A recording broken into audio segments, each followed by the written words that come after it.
If you were to picture London in the Middle Ages, you might imagine the Tower of London, Westminster Abbey, or Guildhall.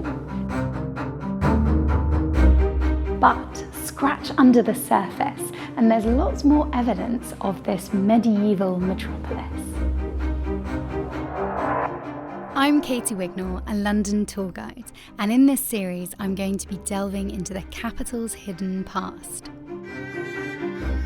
In this episode, I'm seeking out the London of the Middle Ages, a city of narrow streets and soaring spires, almost completely destroyed by the Great Fire of 1666 and the Blitz during the Second World War.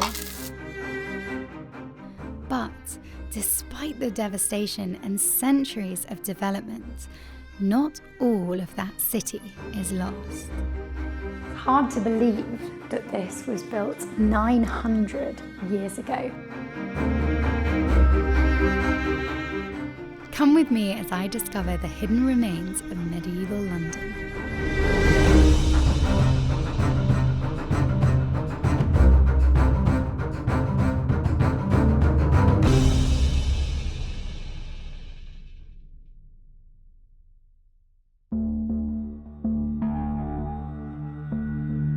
Our search begins at a site that was back in the 14th century in the countryside, just outside the boundary of the medieval city. The story of Charterhouse stretches back to one of the darkest periods in European history. In 1348, a terrifying disease swept through London. Today we know it as the Black Death. Thanks to the overcrowdedness and unsanitary conditions of the city, it spread alarmingly quickly, with hundreds dying every day.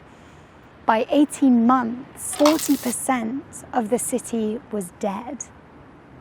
Here in Charterhouse Square, I'm standing on the site of one of the largest mass burial pits.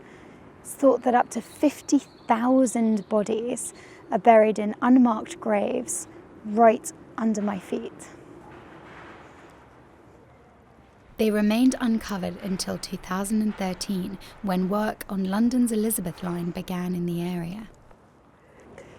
During the construction of Crossrail, workers came across this macabre site, and one of the skeletons is on display at Charterhouse.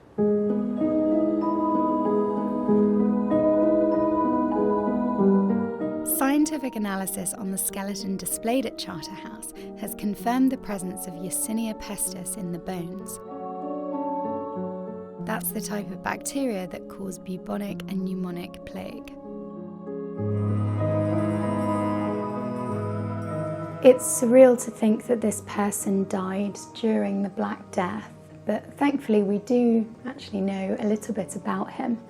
He was in the prime of his life, aged mid-20s, and from the DNA isotope analysis of his teeth, we can tell that he was born and grew up in rural East Anglia, and then, like many people like him, he travelled to the big city, maybe in search of work, but it was here that he met his sad fate.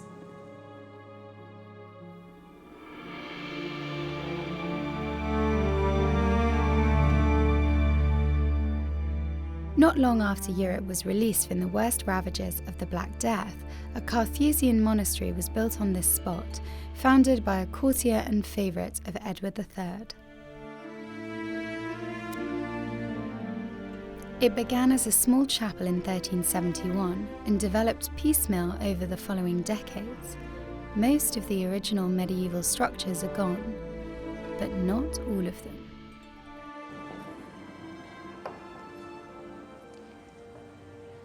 This is the only surviving part of the original monastery.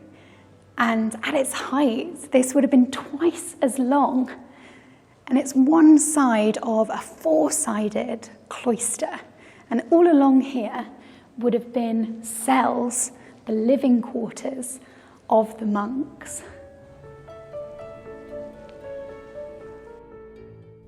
The cells are now gone for the most part, but the elaborately decorated doorways for some of them can still be seen. The purpose of Carthusian life was total withdrawal from the world, and the monks spent most of their time in isolation in their tiny rooms. They followed a strict timetable of daily prayers, but rarely saw each other. Only on Sundays would they come together to dine and discuss business.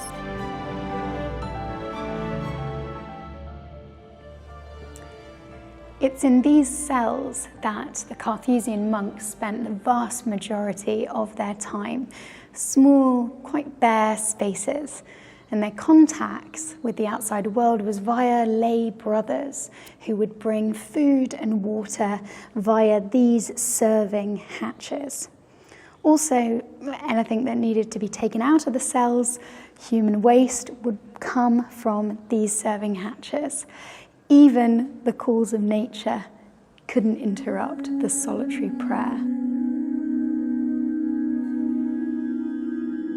The museum here houses a remarkable document showing that the cells were arranged in a large square around the cloister, a layout copied from other Carthusian monasteries.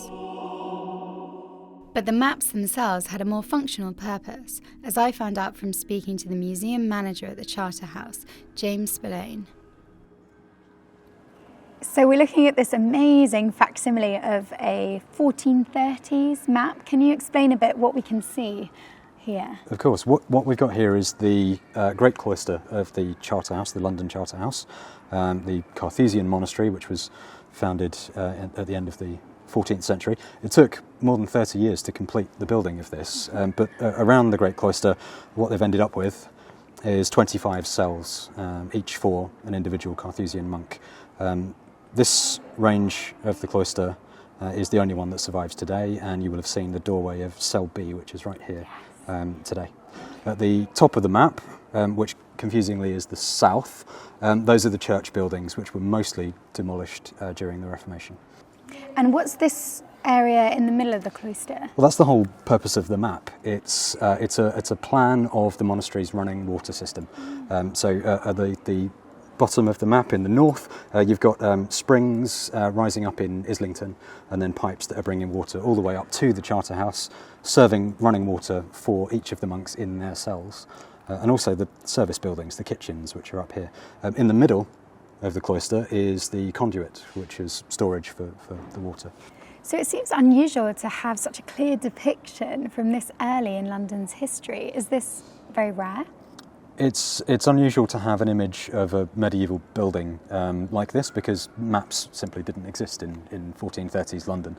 So this is a technical document mapping the pipes of the water system, but the value to us as historians today is that it's the earliest depiction we've got of a really significant London landmark, the London Charterhouse. The monastery was eventually dissolved as part of Henry VIII's religious breakaway from the Pope in Rome. As a result, much of the original complex was absorbed into later mansions built for the wealthy nobility of Tudor and Stuart England. There are only a few places where the medieval stonework survives. We're going to see one of the earliest surviving courts within Charterhouse.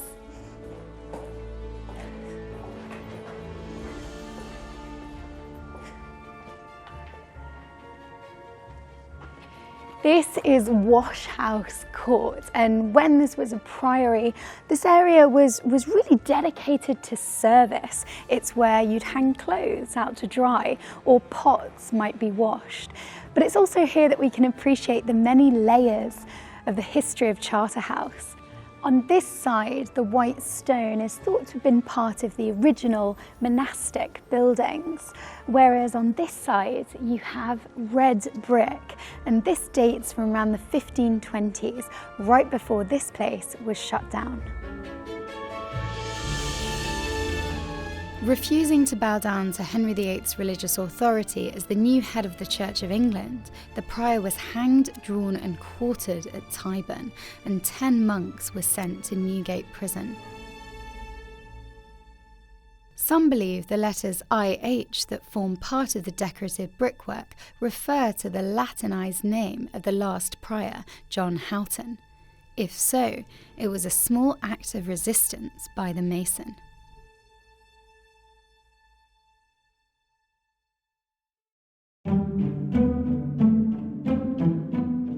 From Charterhouse, we're heading inside the old city of London, the boundary of which was marked by stone walls originally built by the Romans, but later added to and improved. London's Roman wall has changed a lot over the centuries, and here we can see the layers. The white rubble is from the medieval period, and then the red brick is from the 1470s. Many place names in the City of London refer back to the Roman wall. For example, this church in the background is St Giles' Cripple Gate, named because of its proximity to the gateway in and out of the city. The modern street London Wall closely follows the line of the fortifications, though only a small section remains. As you walk the route, you may come across another surprising remnant of the old city. Inside the Roman walls, in fact, leaning up against it, was the medieval church of St Alphege. It was first mentioned in the 12th century, and then in the 14th century, it was part of a now lost hospital known as Elsing Spital. Today, all that remains is this medieval tower, another victim of King Henry VIII's reforms in the 16th century.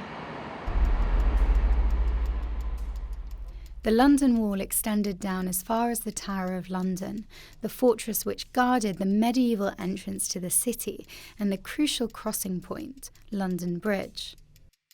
The bridge that existed in the Middle Ages no longer stands, but fragments of it do exist, if you know where to look.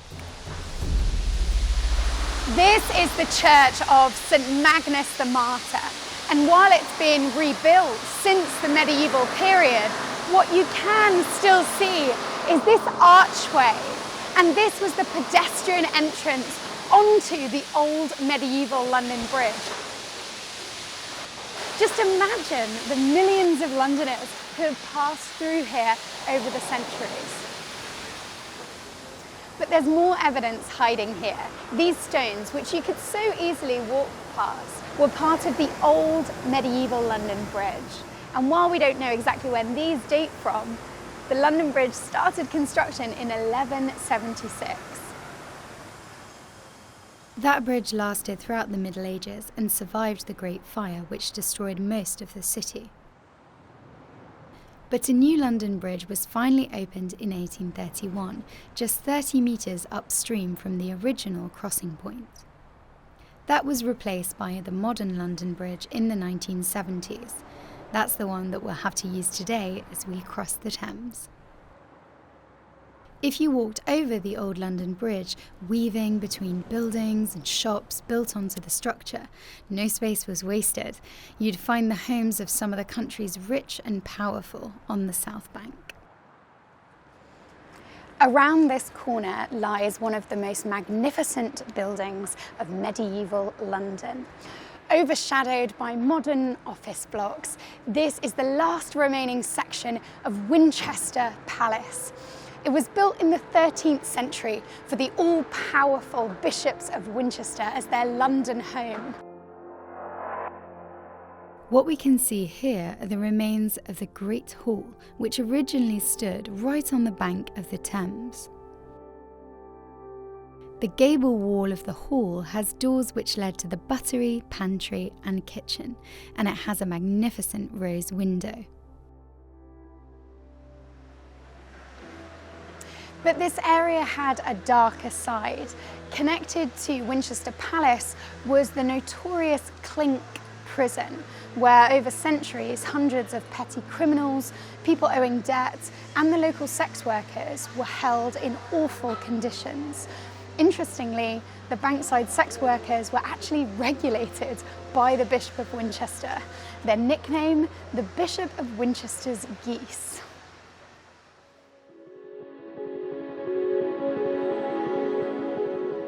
Making a quick getaway from the Clink, we're heading north again, back into the hustle and bustle of the city.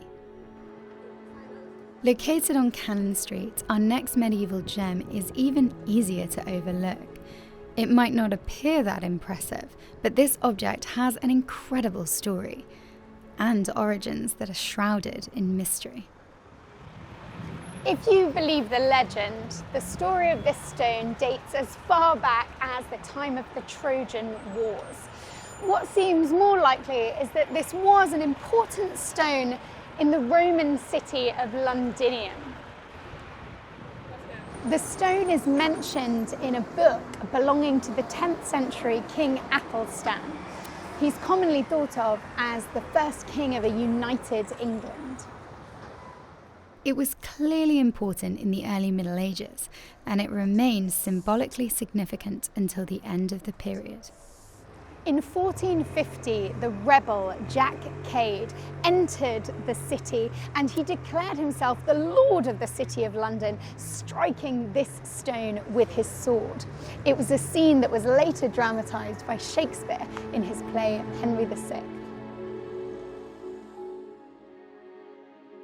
If the London stone was at the heart of the city, then for centuries, one of its key arteries was the River Fleet. The river formed the western boundary of the Roman city and was navigable for centuries, allowing small boats from the Thames to sail up into the city and unload cargo. In the 13th century, the river was called the River of Wells, as people used to draw water, giving us the names of places like Clerkenwell. But later in London's history, the river became a foul sewer and was covered over. Very few people know of its existence today. There aren't many places where you can see the River Fleet, but it is still here. It's just flowing underground. At the corner of Saffron Hill, you can catch a glimpse of the River Fleet if you look down this drain.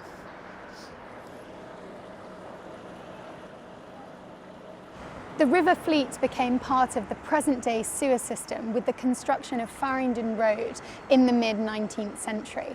But it still does flow under Farringdon Road today, and then it meets the River Thames just by Blackfriars Bridge.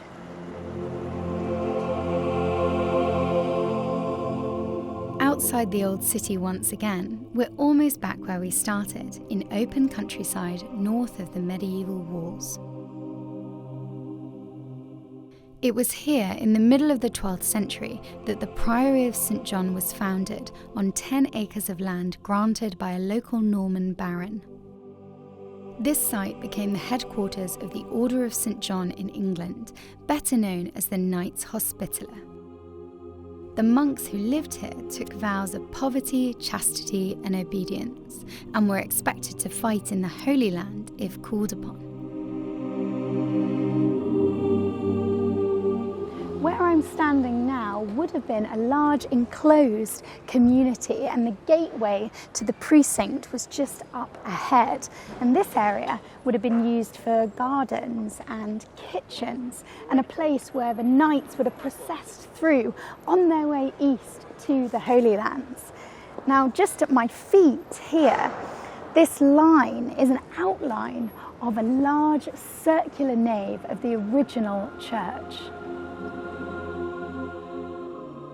Like Temple Church, headquarters of the Knights Templar in England, it was built in the style of the Church of the Holy Sepulchre in Jerusalem, a reminder of the order's purpose. But while very little of the original complex survives above ground, a few steps below street level is one of London's best preserved medieval crypts.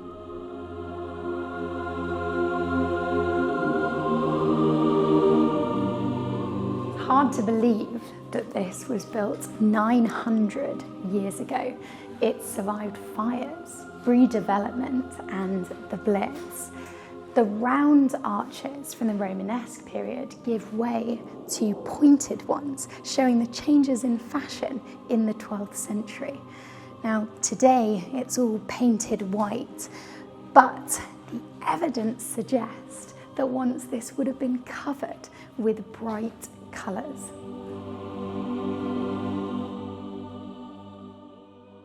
The stained glass windows down here are backlit by artificial lights, but it gives you an idea of how this space would have felt in the 12th century, when the windows would have been at ground level. These are the original medieval stone benches that line the crypt walls, and they were used by the monks for their chapter meetings where they discussed daily business, but also royal visitors would have come down here. They're not very comfy, so let's hope those VIPs had a cushion to sit on.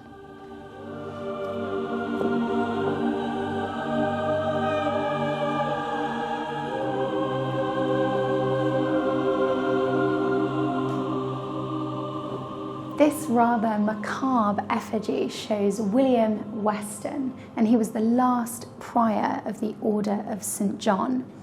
When alive, he was a very preeminent member of Henry VIII's court, but this all went wrong when Henry decides to break with Catholic Rome. On the very day that William finds out that the priory is to be dissolved, he apparently dies from grief, and he's shown here emaciated. This skeletal form is a reminder that despite your status, everyone will return to bones and dust. Luckily for us, there are many fascinating medieval buildings in London that haven't crumbled away to dust just yet.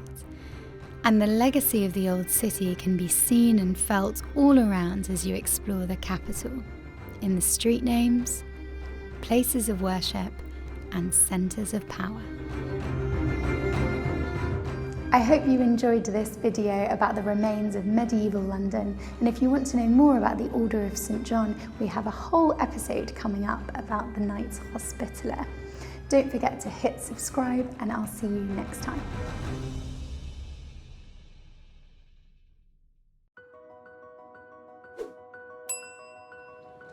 If you had to picture a Catholic military order, it's probably the Knights Templar, popularised by Dan Brown's fictional thriller, The Da Vinci Code. But in medieval Europe, there was another equally powerful religious society, which also had its headquarters right here in London. It's the Order of St. John of Jerusalem, better known as the Knights Hospitaller.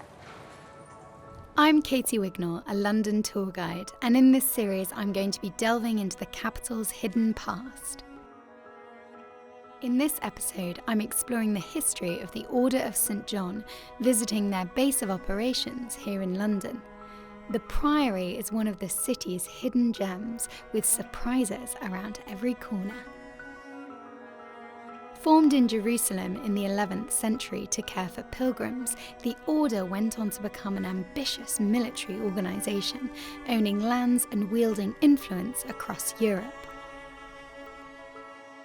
Join me as I uncover the story of the Hospitallers' rise to power, dramatic fall, and rebirth in the modern era.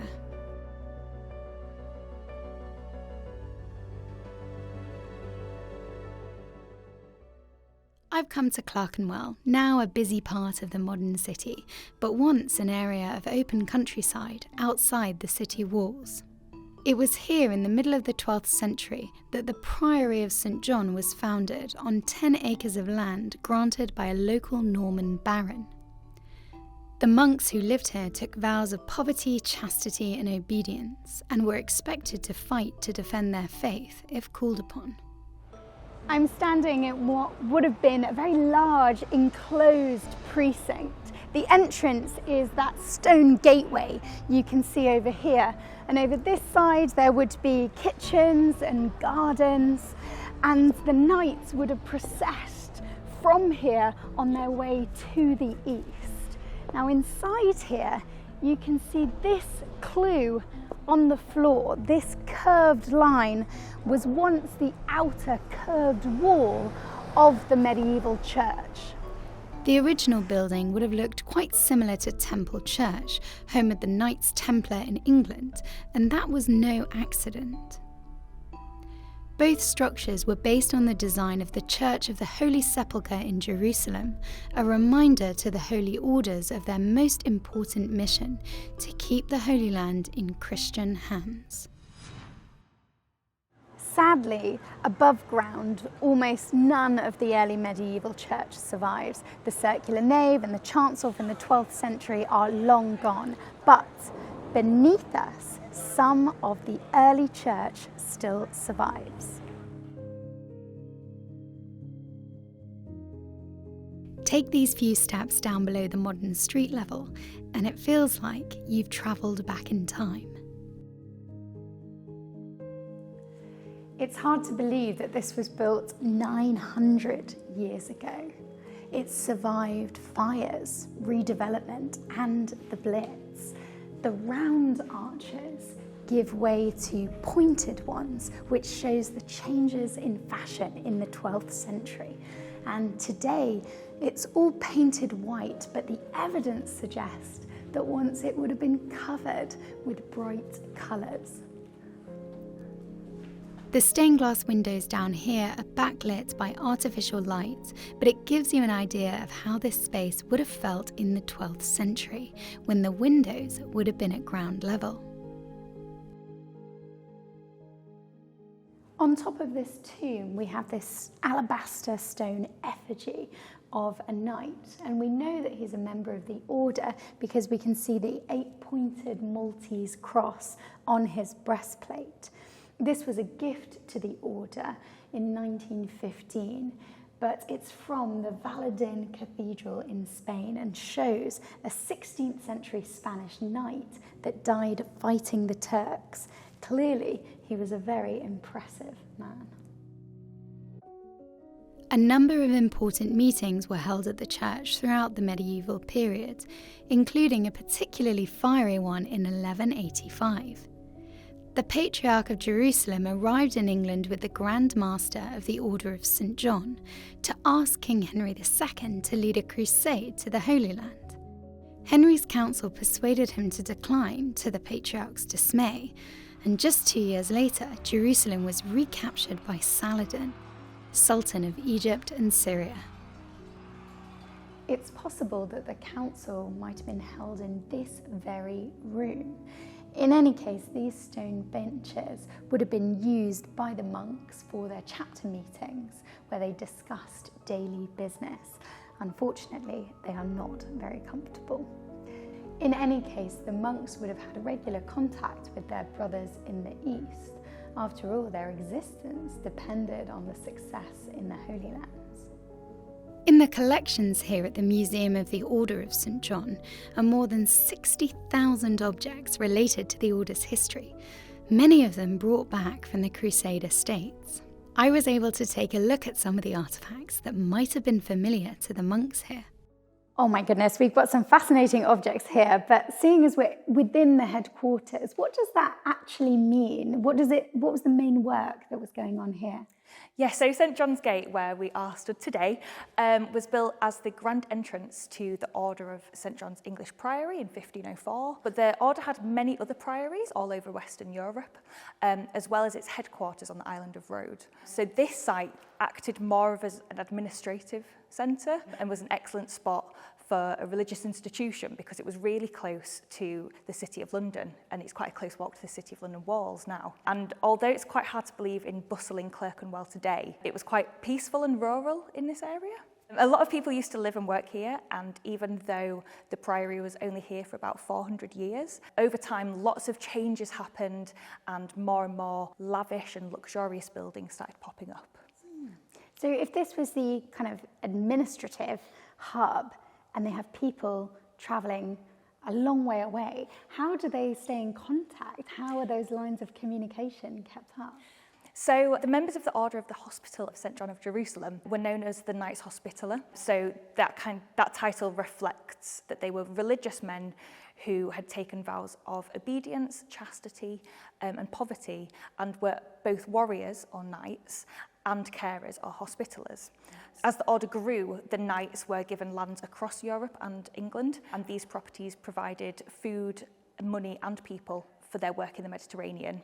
These were all individually called commanderies, and these lands were controlled by priories in each country. But the priory here was the headquarters of the English branch. And despite there not being a hospital in Clerkenwell, the priory in England sent money and resources out to the other priories around the world, and especially the hospital in Jerusalem. So would they kind of send letters, or is that how they would communicate? Yeah, they'd send letters, and quite often they'd bring things back from their travels as well. And although these weren't sent back in the medieval period, they are from the Holy Land. Yes, so this first object is a piece of the Holy Sepulchre Church, and religious culture at the time was focused on kind of the acquisition and possession of holy relics, and these were commonly parts of a saint's body or a piece of clothing that they wore. However, the Holy Church of Sepulchre, which was the shrine church in Jerusalem that was built on top of the tomb where Christ's body had been buried,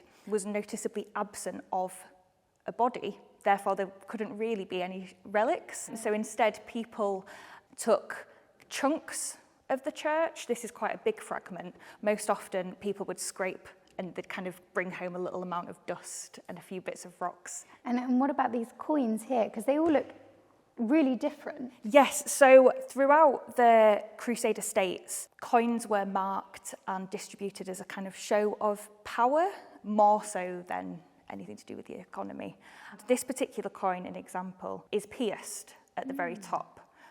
So despite coins being exchanged hundreds and thousands of times during their lifespan, they're a really good way to reinforce political and religious messages of who's in charge in that area. And Christianity's position in the Holy Land was very precarious at the time, which you might not be able to tell from the amount of coins that they distributed. And the different looks of the coins, does that mean that they're from different areas? Yes. Yes, so these are from individual Crusader states, so from Tripoli, Malta, Rhodes, Antioch, Edessa. This actual specific coin with the piercing would have been worn as an item of jewellery, so kind of losing that economic value of trading coins and wearing it as a sign of their commitment to the area. Because of the iconography, and you can see closely there's the Holy Sepulchre Church on this coin, it's showing that that the iconography is an amulet that would bring a different value, and even though it's not of economic value, it's still bringing an important value to the wearer. As the order experienced mixed fortunes in the East, the later Middle Ages proved to be a turbulent time back in England too. In the 13th and 14th centuries, the priory at Clerkenwell grew in wealth and prominence, playing host to kings and nobles and spending vast sums of money to support the lavish lifestyle of the Grand Prior. But this association with riches and royalty made the order a target during the Peasants' Revolt of 1381. A mob of disgruntled rebels stormed the priory complex, seized its treasures, and burnt the place to the ground. It was a while before the priory fully recovered, and for most of the 15th century, England was preoccupied with the Wars of the Roses. But the arrival of the Tudor dynasty coincided with a real high point for the order.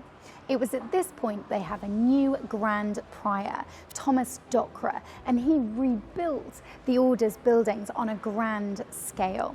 Behind me, this plaque records that St John's Gatehouse was rebuilt at this time. The work certainly made an impression on the English antiquarian William Camden, who wrote that the rebuilt complex resembled a palace and had in it a very fair church and a tower steeple raised to a great height, with so fine workmanship that it was a singular beauty and ornament to the city.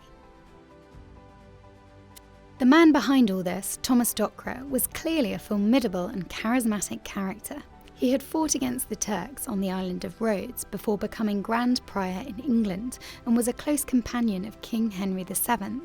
On Docre's recommendation, Henry was granted the special title Protector of the Order, which recognised his support for the Knights Hospitaller in the East. But within just a few decades, the order was facing ruin both in England and abroad. So Henry VIII comes to the throne in 1509, and initially, big fan of the order. Yeah, you're completely right. Henry VIII followed closely in his father's footsteps as a huge initial supporter of the Order of St John.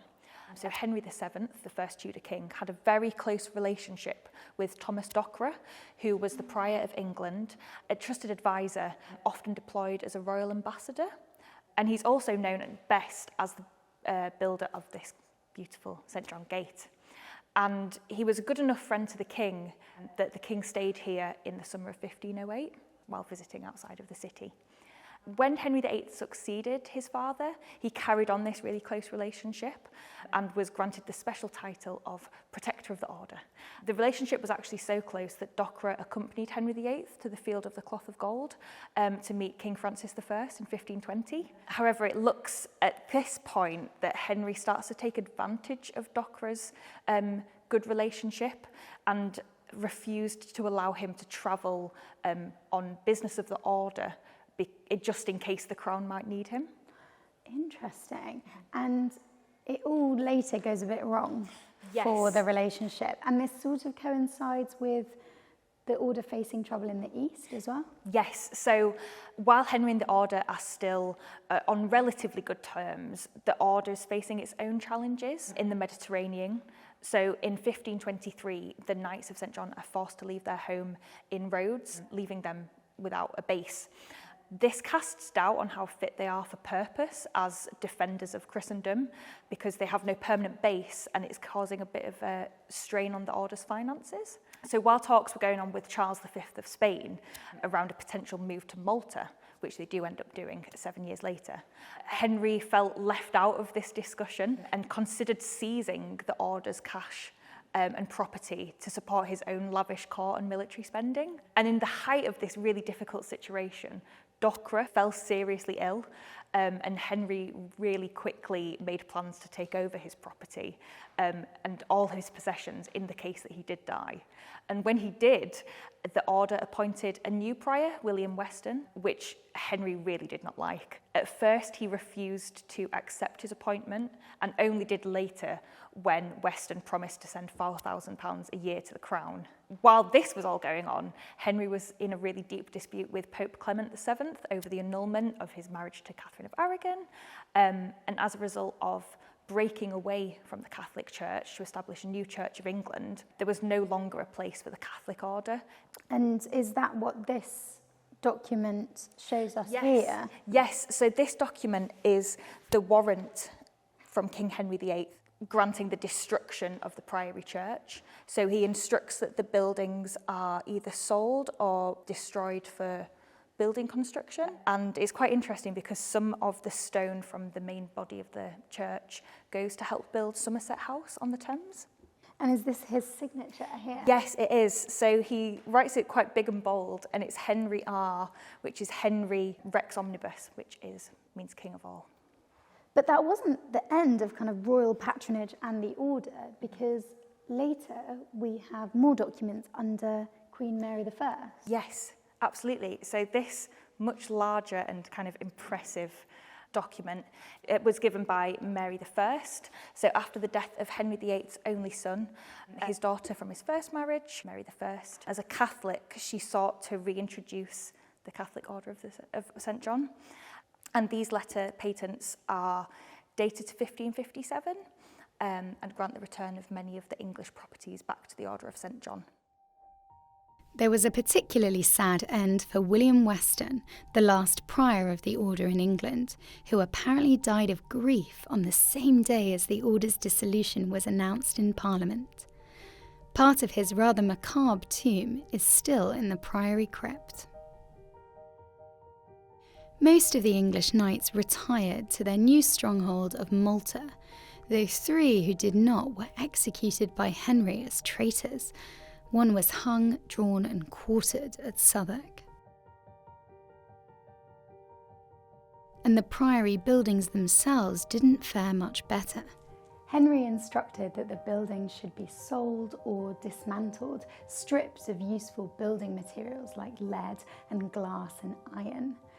In the reign of Henry's son, Edward VI, the Priory Church was undermined and blown up with gunpowder.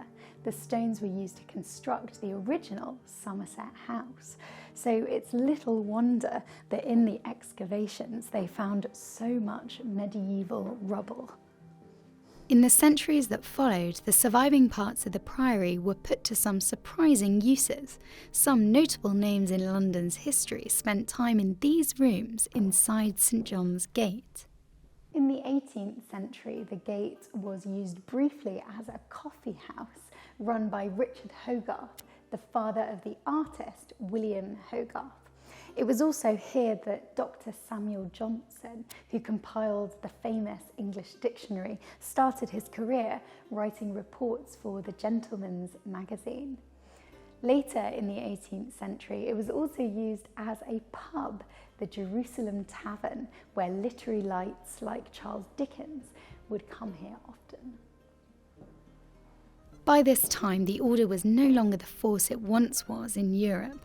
Malta had been taken from the Knights Hospitaller by Napoleon, and its remaining members scattered. But in England, a new Order of St John was granted a royal charter by Queen Victoria in 1888, and that meant significant investment in the rebuilding of the priory. This Victorian room is the Chapter Hall, a space to hold events for dignitaries and the new Order of Knights. And it's deliberately built to look like it's from a much earlier period. And in a way, the new modern order was all about going back to its original purpose. The newly formed St John's Ambulance would be tested during the 20th century, no more so than during the Second World War. Working as volunteers in London's air raid shelters and driving ambulances during the blackouts of the 1940s, several members of St John were awarded medals for their bravery during the Blitz. This cloister garden is the picture of calm, and it's full of herbs like lavender, chamomile, peppermint, used to treat medieval patients. But if you look to the wall, this is a clue to the tumultuous history with the many layers of reconstruction on display. The wall survived the German incendiary bomb in May 1941. The roof collapsed, the interior was destroyed, but the shell of the building remained intact. The church was rebuilt in the post-war period, but a lack of funds meant that some plans for the new design were never followed through. The interior is quite plain, but the colourful banners that line the walls show that the order has survived and evolved and is now represented across the globe. I hope you enjoyed this video on the Order of St John. You might also like our other episodes in the Hidden London series. And don't forget to leave a comment and hit the subscribe button.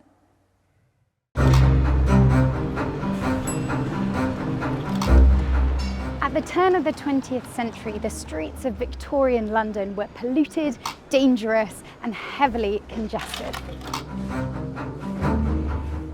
This was a problem for Royal Mail, which was relied on to deliver letters and packages on time. The solution was to transport it underground.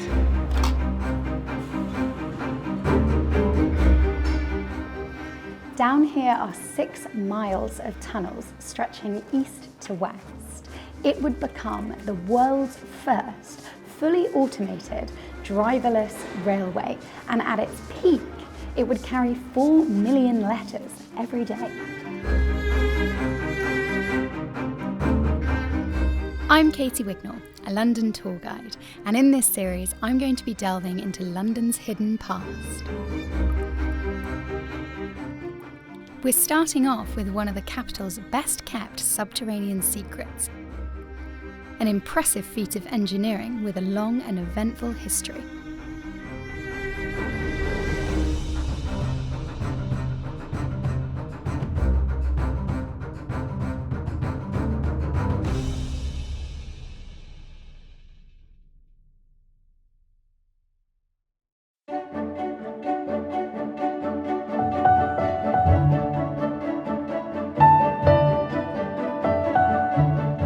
Right next to the Royal Mail sorting office at Mount Pleasant in Farringdon, you'll find the entrance to what became known in its later years as Mail Rail. We're heading 21 metres underground, and these tunnels can get pretty narrow. So I'm going to need one of these and one of these.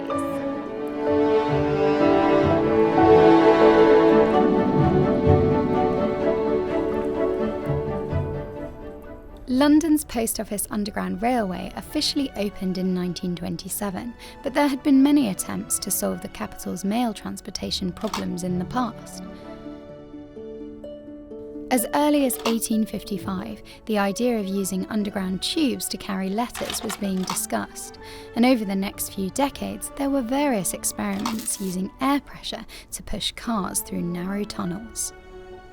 It was only in the early 20th century that plans for an electric railway with driverless trains were approved. Construction of these tunnels started in 1915, and they used something called the Great Head Shield system.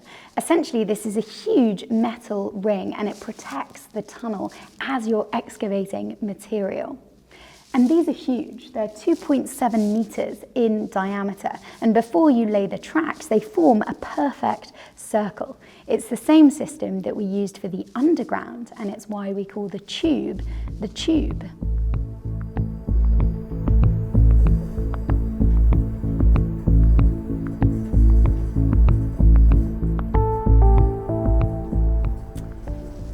Even though these tunnels weren't operational during the First World War, they were still useful. Some of the treasures from the National Portrait Gallery and the British Museum were kept here. It's even thought that the Rosetta Stone was kept safe in these tunnels. Although all of the tunnels were complete by 1917, the high price of materials after the First World War meant a significant delay in the opening of mail rail. It wasn't until 10 years later that it finally went into operation. So how did it all work? Well, there were 8 stations along the mail rail, and these were underneath major hubs like Liverpool Street and Paddington, and here at Mount Pleasant, which was one of the country's largest sorting offices.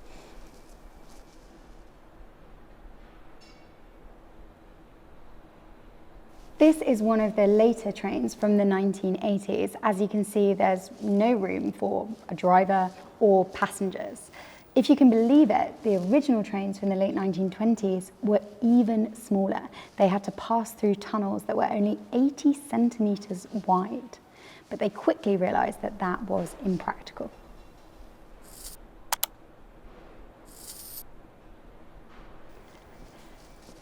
Along the platform, you can see these red lines, and this shows us where the trains would stop. Each of these trains contains up to 200 bags of letters, and these bags inside their trolleys are taken off the trains to be sent upstairs for sorting in the office above. Once they've been sorted, they come back down to the platforms on these conveyor belts, and then the workers take the bags, putting them back into the trolley and onto the train. When everything is ready, they press this button and they send them on their way east.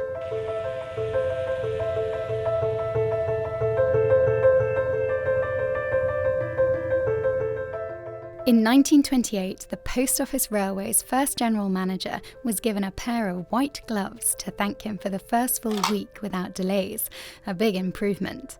But the system wasn't perfect. Without cameras, conductors based at the platforms had no way of checking the train's progress inside the tunnels, and the trains could occasionally go off the rails.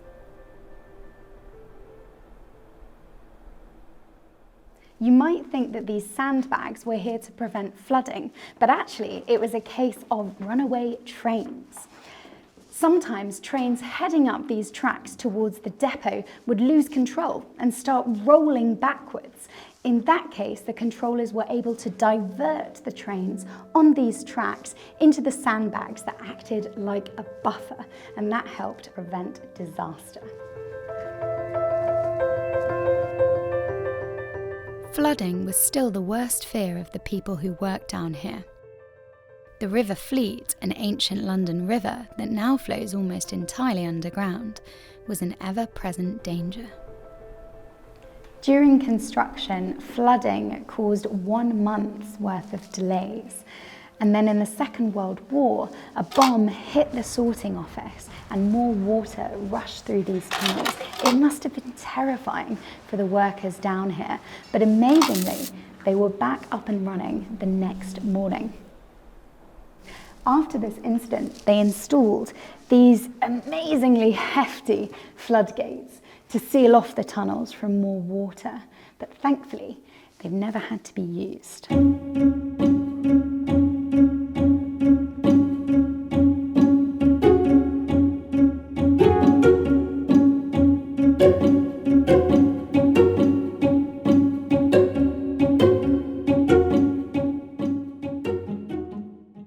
In the decades after the war, advances in technology meant that the system ran much more smoothly. Trains were eventually able to be remotely diverted to avoid hold-ups and crashes, and by the 90s, everything on the network could be controlled by computer from one central point.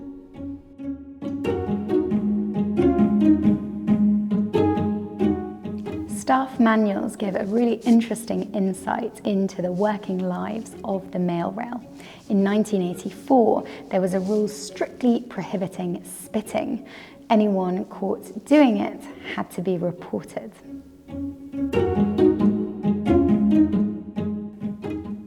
Towards the end of mail rail, it was less busy and employees had more time on their hands. At least that's what this incredible doodle of a unicorn seems to suggest. But that's not to say that there was no excitement down here in the last few years of operation. In the early 90s, these tunnels had their moment on the big screen. Now for a bit of Hollywood trivia. This train is unusually painted bright yellow, and it's because it was used in a 1991 film, Hudson Hawk. In the film, Bruce Willis is riding underneath the Vatican City, trying to steal a priceless painting, and the train is painted white and yellow as that's the Vatican's colours. Commercially, the film was a bit of a flop, but thankfully for the mail rail, the money earned from filming helped fund parties for disadvantaged children.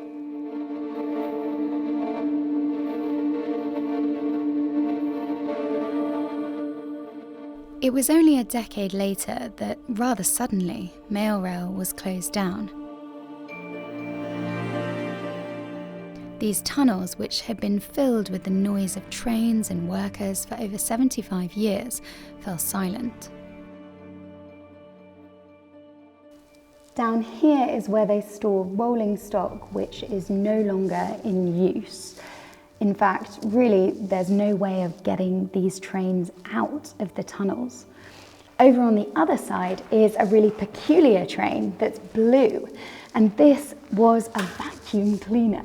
It used to be sent along the rails and get rid of these iron filings which could start fires. It's easy to see why this area is known as the train graveyard. So why exactly was this place shut? I spoke to head curator Chris Taft to find out.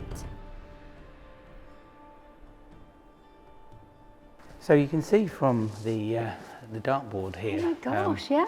the sort of suddenness with which the railway kind of closed, really. So a lot of the equipment was still down here. It was left exactly as it was when the railway service stopped. And these numbers were actually left on the dartboard here. Exactly as they were. They are the scores of the last game that was played down here. Yeah. Amazing. So even though the closure was planned, kind of what were the reasons behind that? So the railway stopped, essentially in a nutshell, stopped going where it needed to go to. So the number of buildings above this railway that were in operation by Royal Mail and by the railways had declined. The single biggest factor was in 1995 when the mainline rail operators stopped Royal Mail from using the London terminal stations at Liverpool Street and at Paddington. And as a consequence of that, this railway sort of function passed, really. So the purpose of this railway was to link sorting offices to mainline railway stations. So from that day on in 1995, it was no longer connecting railway stations. It was only connecting sorting offices. And the number of sorting offices at the same time was declining. So by 2003, there were only 3 sorting offices being connected together by this railway. And the places it needed to go to, such as Heathrow and Willesden, this railway didn't go to. So when that final decision was made, clearly it was quite sudden for everyone working down here. It had been planned for a while, but there had been no real plans as to what to do with the railway afterwards. So on the last day of service, people just walked away. So things were left, drinks mugs were even left down here, dartboards were left, things were just left as they were. People walked away. People took personal effects away, but all of the equipment remained down here. So it was literally just abandoned on that day. Gosh, so everything you see here is pretty much as it was when it closed? Yeah, pretty much as on this platform, pretty much it was as it was when it closed down. Yeah, this is a few things that we've added in order for the visitor attraction, but basically all of the trolleys and things were down here when it closed. And I mean, everyone loves the idea of abandoned tunnels. Surely there's been some crazy ideas of what they could do with this space.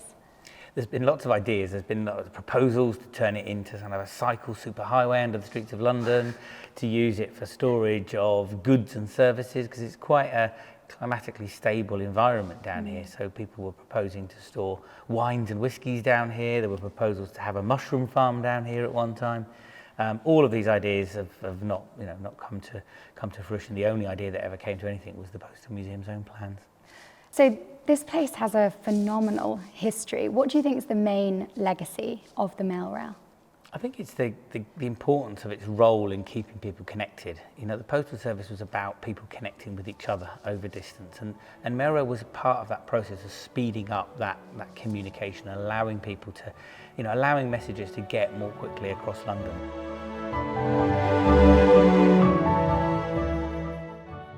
Luckily for us, these tunnels had been preserved to remind us of that legacy and the significant role that they played in the capital's history. If you enjoyed this video, don't forget to hit the subscribe button and leave us a comment, and I'll see you in the next episode of Hidden London.